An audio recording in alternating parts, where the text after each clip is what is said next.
औज़ुबिल्लाहिमिनश्शैतानिर्रजीम बिस्मिल्लाहिर्रहमानिर्रहीम। मक्खण जट पंजाबी चैनल वालों तमाम वीरां भरावां नूं देसियां नूं परदेसियां नूं तमाम सुनने वालियां नूं अस्सलामु अलैकुम। तो जनाब ये पंजाब की धरती बड़ी जरखेज धरती आ।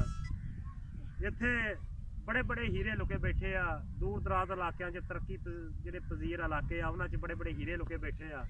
क्योंकि साडे मीडिया का जिहड़ा काम आ वो मुनसफाना नहीं, इदां दे हीरे जिहड़े पिछे ही रह जाते। अज इहो जिहा कि हीरा तुहाडी खिदमत च मैं पेश कर रहा।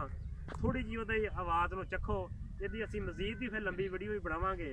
तो जनाब शार्ट वीडियो उहदे वास्ते बना रहे। मुहम्मद शहजाद बाई ताज दा साहबजादा वा। ये विरासत है इन्हां दा सुर, इन्हां दी आवाज़, इन्हां दी मठास। बाई ताज नूं सुनिए ते बल्ले बल्ले उहदा बेटा सुनोगे इंशाअल्लाह मज़ा आएगा। मुहम्मद शहजाद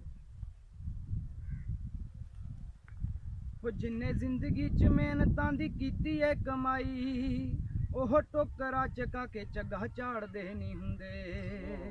ओ जिस माली पाया होवे सबरां दा पानी, ओह फलां लदे बूटे नूं उजाड़दे नहीं हुंदे।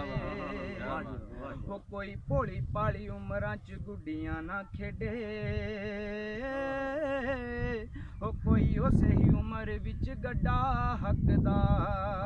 वाह जी वाह, वाह शहजाद वाह। ओ कईयां दी तारीज पूरी हुंदी बोलने तो पहलां, ओ कई भरी ही निगाहां नाल दूरों तकदा। वाह जी वाह, वाह जी वाह। जायका उनका चेक करो, ये जायका चेक करो जी। आवाज़ अच्छी लगे तो चैनल सबसक्राइब भी करो। तो ये कमेंट्स भी दिओ। मुहम्मद शहजाद दे मजीद भी इहदा कलाम इंशाअल्लाह पेश करांगे। तो आने वाली वीडियो तक अल्लाह हाफ़िज़, अस्सलाम वालेकुम।